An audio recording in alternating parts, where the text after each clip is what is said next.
الله الرحمن الرحيم. بنا میں آتا ہوں اپنے خالق حکیم اللہ تعالی خدا مقبول کی شرط ہے اور شروع کرتا ہوں اللہ تعالیٰ کے بڑے برکت والے نام سے جو بڑا مہربان اور نہایت رحم والا ہے۔ سورۃ طور کی آیات مبارکہ کے تسلسل میں کہ جس میں اللہ تعالیٰ نے اہل جنت کی کیفیات کو مختصر الفاظ میں بیان کی کہ جس میں وہ ایک دوسرے کا حال احوال دکھاتے ہیں، اس کے بعد پھر آخری جو ان کی بات ہوتی ہے وہ کیا ہوتی ہے۔ کل میں نے بڑا زور دے کر اس بات کے اوپر آپ کو مطلع کیا کہ وہ اللہ تعالیٰ کی رحمت، اور وہ کیا تھی، انہ البر الرحیم، اللہ تعالیٰ بڑا احسان کرنے والا اور اس کے ساتھ رحم کرنے والا ہے، یعنی اسی کی رحمت ہی ہے، اسی کا فضل ہی ہے، اسی کی بخشش ہے۔ اہل جنت یہ بات کہے گی کہ اس کے فضل کے صدقے، اس کی بخشش کے صدقے آج ہم جہنم سے بچ کر جنت میں بیٹھے ہیں، کیونکہ اعمال کے اوپر کوئی دار و مدار نہیں۔ آپ نے واقعہ سنا بنی اسرائیل کے بزرگ کا کہ جس نے 500 سال کی اللہ تعالیٰ کے حضور میں مقبول عبادت کی، اور پھر نتیجہ کیا نکلتا ہے کہ جب اللہ فرماتے ہیں کہ میرے فضل سے جنت میں جا، تو کہتے ہیں کہ میری عبادت کس کام کی۔ حدیث مبارکہ کا واقعہ ہے کہ میری عبادت پھر کہاں گئی 500 سال کی، کہ اگر آپ کے فضل سے جنت میں جانا تھا تو پھر میں نے 500 سال دنیا میں عبادت کیوں کی۔ تو کیا ہوتا ہے، اللہ تعالیٰ اس کو یعنی فرشتوں کو حکم دیتے ہیں کہ کوئی جہنم کے اوپر لے کر جاؤ، پھر کیا کہ 500 سال کی عبادت ایک پیالے پانی کے بدلے میں دینے کے لیے برابر ہو جاتی ہے جب جان نکلتی ہے۔ تو اس طرح اگر ہم اللہ تعالیٰ کی نعمتوں کو دیکھیں تو ایک ایک قطرے پانی کا ہم حساب نہیں دے سکتے، اور نعمتوں کو اپنی جگہ پر ایک ایک قطرہ جو پانی ہے اس کا بھی حساب نہیں دے سکتے اللہ تعالیٰ، اس کا فضل ہے بھر۔ اسی تسلسل میں اللہ تعالیٰ پھر آج کی آیات مبارکہ میں جملہ حکمیہ کہ جس میں رسول اللہ صلی اللہ علیہ وسلم پھر حکم ہوتا ہے اور ارشاد فرمایا جاتا ہے اللہ تعالیٰ کی طرف سے، اور وہ کیا، فذکر فما انت بنعمت ربک بکاہن ولا مجنون، اے محمد فذکر، بس آپ نصیحت کریں، آپ کے اوپر جو الزام لگائے، جس قسم کا الزام لگائے، کوئی آپ کی بات سنے، کوئی آپ کی بات نہ سنے، کوئی آپ کو کیا کہے، آپ نے اپنی نصیحت کا کام نہیں چھوڑنا، دعوت کا کام نہیں چھوڑنا۔ یہ جو شریعت ہے جو میں نے آپ کو عطا کی، اس کے پھیلانے کے لیے آپ نے تھوڑی سی بھی سستی نہیں دکھانی، فذکر، بس آپ نصیحت کریں، فما انت بنعمت ربک بکاہن ولا مجنون۔ اور پھر اس کے ساتھ ساتھ اللہ تعالیٰ نے رسول اللہ صلی اللہ علیہ وسلم کی حوصلہ افزائی کی آیت میں۔ کیوں حوصلہ افزائی کی کہ کوئی آپ کو ساحر کہتا تھا، کوئی آپ کو مجنون کہتا تھا، کوئی آپ کو دیوانہ کہتا تھا، اور ساحر کیوں کہتے تھے رسول اللہ صلی اللہ علیہ وسلم کو؟ اگر ہم کہتے ہیں ہمیشہ کہ رسول اللہ کو جادوگر کہا جاتا تھا، کس لیے جادوگر کہا جاتا تھا؟ جادوگروں کا کیا کام ہوتا ہے؟ نعوذ باللہ من ذالک، میں آپ کی مثال تو نہیں ہے، یہاں پر میں ضروری سمجھتا ہوں دینے کے لیے کہ جادوگروں کا جو کام ہوتا ہے وہ شوق بازی دکھانا ہوتا ہے۔ کھڑے کھڑے وہ ایسی کوئی چیز دکھاتے ہیں کہ انسان ان کا گرویدہ بن جاتا ہے، انسان کی جو عقل ہے وہ چکرا جاتی ہے نا، کہ جادو ایک عقل کا جسے کہتے پردہ ہے اور کچھ بھی نہیں ہے اس کے علاوہ، تو وہ آپ کو جادوگر کہتے ہیں۔ کیوں؟ آپ کے معجزات ایسے تھے، اللہ تعالیٰ نے آپ کو جو معجزات، تو ہر نبی کو اللہ تعالیٰ نے معجزات عطا فرمائے، پھر آپ کا اخلاق کریمانہ ایسا تھا، جو بھی آپ کو دیکھتا، جو بھی آپ سے ملتا، جو بھی آپ کی بات سنتا، تو بس وہ آپ کا گرویدہ ہو جاتا تھا۔ اس لیے آپ کو جادوگر کہتے ہیں کہ جو بھی ملتا ہے بس وہ آپ کا دیوانہ ہو جاتا ہے، جو بھی آپ کے قریب جاتا ہے بس وہ آپ کا ہی ہو کے رہ جاتا ہے، جو بھی آپ کے معجزات دیکھتا ہے بس وہ ایمان لائے بغیر نہیں رہ سکتا۔ تو اس لیے آپ کہتے ہیں یہ جادوگر ہیں، ان کا جادو تو جو ہے نعوذ باللہ من ذالک، ابو جہل نے کیا کہا تھا کہ اگر چاند کو 2 ٹکڑے کر دو تو میں ایمان لاؤں گا۔ پھر کیا ہوا تھا جب چاند 2 ٹکڑے ہو گئے تو پھر کیا اس نے اپنی زبان سے کہا کہ ہمارا جادو جو ہے وہ چاند پر کیسا کرتے، ہم تو زمین والے سمجھ رہتے ہیں کہ ہماری زمین پر ہے، تو یعنی ہدایت اس کے حصے میں نہیں لکھی تھی۔ بہر اللہ نے فرمایا کہ آپ نصیحت جاری رکھیں، پھر فما انت بنعمت ربک بکاہن ولا مجنون، آپ اللہ تعالیٰ کی مہربانی سے نہ تو کاہن ہیں اور نہ دیوانے ہیں۔ اللہ نے اس کی گواہی دے دی آپ کو اللہ کی سچائی کی، آپ کے آخری نبی ہونے کی، کہ نہ آپ کاہن ہیں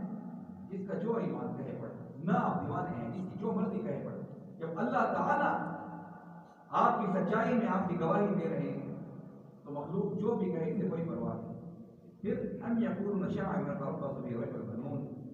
پھر اب ان آیات میں یہ 15 آیات ایسی ہیں جس میں اللہ تعالیٰ نے ام کا لفظ لگایا، اور ام ایک عام فہم میں ہم کہتے ہیں کہ سوالیہ طور پر بھی کیا جاتا ہے کہ وہ کیا کہتے ہیں، ہم جیسے کہتے ہیں کہ وہ کیا کہہ رہے تھے، اچھا وہ یہ کہہ رہے تھے، وہ کیا کہتے ہیں، وہ کیا کہنے والے ہیں۔ آیا وہ کیا کہیں گے؟ یعنی اس میں بس مختلف قسم کے جو ہے اللہ تعالیٰ نے اس میں 15 آیات میں کا لفظ لگایا کہ جس میں مقصود تھا کہ ان کی جو ہے باتوں کو جاننا ہے، اے نبی ان کے کیا حوال ہیں، وہ آپ کے متعلق کیا گمان رکھتے ہیں، وہ آپ کے متعلق کیا سوچ رکھتے ہیں، اب یقولون شاعر متربص بریب المنون، یا وہ کہتے ہیں کہ رسول اللہ صلی اللہ علیہ وسلم ایک شاعر ہیں، اور پھر نتربص بریب المنون کہ جس پر ہم زمانے کے حوادث کا انتظار کر رہے ہیں۔ اب اس سے کیا مراد کہ انہوں نے رسول اللہ صلی اللہ علیہ وسلم کو جنہوں نے مان لیا تو انہوں نے تو مان لیا، وہ تو کیا صادق الامین ختم۔ صدیق اکبر تھے نا کہ جب آ رہے تھے تو راستے میں ابو جہل میرا تھا کہ ایک بندہ اگر ایک رات میں آسمانوں کی سیر کر کے آئے، جنت بھی دیکھ لے، جہنم بھی دیکھ لے، ساتوں آسمانوں پر بھی گھوم لے، اللہ سے ملاقات بھی کر لے، پھر زمین پر آ جائے تو کیا یہ پاسبل ہو سکتا ہے؟ میں نہیں۔ اب اس پر ابو جہل نے سوچا کہ دل میں آپ کو مجھے بڑا موقع مل گیا ہے، پھر آگے جواب میں کیا کہتا ہے کہ آپ کے دوست آپ جسے نبی مانتے ہیں وہ یہ بات کرتے ہیں۔ جب صدیق اکبر رضی اللہ تعالیٰ اجمعین نے جب یہ بات سنی تو فرمایا کہ میں دل و جان سے قربان ہوں، انہوں نے جو بھی فرمایا حق اور سچ فرمایا۔ ہماری عقل میں شک ہو سکتا ہے، ہماری باتوں میں جھوٹ ہو سکتا ہے، مگر جو میرے رسول کا فرمان ہے وہ حق ہے اور سچ ہے۔ اس پر اللہ جواب ہو گیا کہ ایمان تھا، اندھا تھا۔ تو یہ آپ صلی اللہ علیہ وسلم کو جادوگر سمجھتے تھے، اس کے بعد آپ کو شاعر ہے، قرآن سے تو شاعر سمجھتے تھے، اور پھر نتربص بریب المنون، یہ زمانے کے حوادث کا انتظار کرتے۔ زمانے کے حوادث سے کیا مطلب کہ بس ان قریب نعوذ باللہ من ذالک رسول اللہ صلی اللہ علیہ وسلم فوت ہو جائیں گے تو یہ شریعت کا نام ختم ہو جائے گا، یا آپ بیمار ہو جائیں گے، یا نعوذ باللہ من ذالک جیسے آپ کے شہید کرنے کی انہوں نے سازشیں کی ہوئی تھی، تو یہ ان قریب جو ہے یہ آپ کا نام و نشان صباحتی سے مٹا دیں گے۔ اور یہ اس انتظار میں تھے کہ کب وہ دن آئے گا کہ جب یہ نبوت کا دعویٰ کرنے والے ہمارے پرانے آباء و اجداد کے دین کے مقابلے میں کھڑے ہونے والے کہ محمد کب جو ہے اس صباحتی سے مٹ جائیں گے۔ اللہ تعالیٰ نے جا کے کیا فرمایا، اس چیز کے انتظار میں بالکل تربصوا فإنی معکم من المتربصین۔ بس اب میں اے حبیب آپ کو کہہ رہا ہوں کہ یہ جب آپ کے اوپر ان مصیبتوں کے آنے کا انتظار کر رہے ہیں تو قل کہہ دو، آپ بھی کہہ دو تربصوا کہ بس انتظار کرو۔ دونوں مل کر انتظار کرتے ہیں، کون کو؟ مشرکین بھی اور فرمایا رسول اللہ آپ بھی۔ قل تربصوا، آؤ بھائی دونوں مل کر انتظار کرتے ہیں۔ کیا انتظار کرتے ہیں؟ فإنی معکم من المتربصین، کہ بس میں بھی تمہارے ساتھ بے شک انتظار کرنے والوں میں سے ہوں۔ کیا بھائی کہ اللہ تعالیٰ اس کے اندر دودھ کا دودھ اور پانی کا پانی کرے، جو حق ہوگا وہ ہمیشہ کے لیے قائم و دائم رہے گا، اور جو باطل ہوگا وہ ان کے دیکھتے ہی دیکھتے آنکھوں کے سامنے مٹ جائے گا۔ اور کیا ہوا اس انتظار میں کل طرف فإنی معکم من المتربصین کہ جب یہ دونوں انتظار کر رہے تھے، سب سے پہلے جو اللہ تعالیٰ نے مسلمانوں کو فتح دی اور ایک معجزانہ طور پر فتح دی جو غزوہ بدر تھا، کہ جس میں یہ مسلمانوں کا نام و نشان مٹانے کے لیے آئے تھے۔ عبداللہ بن نبی کو اس میں بڑا ہاتھ تھا، انہوں نے ان کو بلایا تو مجبور کیا تھا کہ آؤ ہم مدینہ سے تمہاری مدد کر دیں گے، یہود مدینہ بھی تمہارے ساتھ ہیں، تم مکہ سے آؤ، تھوڑے سے مسلمان ہیں بیچارے دین کو دینا کیا کر سکتے ہیں، اور وہ بھی بڑی غربت کی حالت میں، ہتھیار بھی پورے نہیں،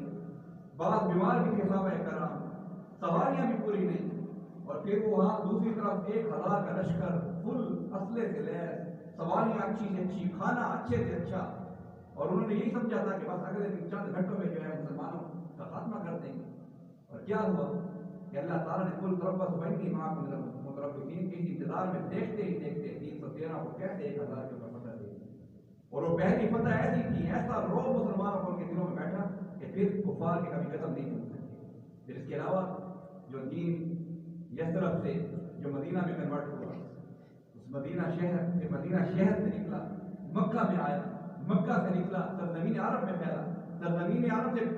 نکل کر دیکھتے ہی دیکھتے اسلام جو ہے پوری دنیا میں پھیل گیا، اور یہ مشرکین دیکھ رہے تھے۔ تو بھارت اللہ تعالیٰ نے اس میں رسول اللہ صلی اللہ علیہ وسلم کو حوصلہ افزائی کی کہ آپ ان کی سخت باتوں سے حالتوں سے بالکل گھبرائیں، ان اللہ معنا، قرآن کہتا ہے کہ اللہ تعالیٰ جو آپ کے ساتھ ہے تو آپ کو کیا فکر ہے، جو بھی کرے۔ بھارت اللہ تعالیٰ جو میں نے آپ کہا آپ نے سنا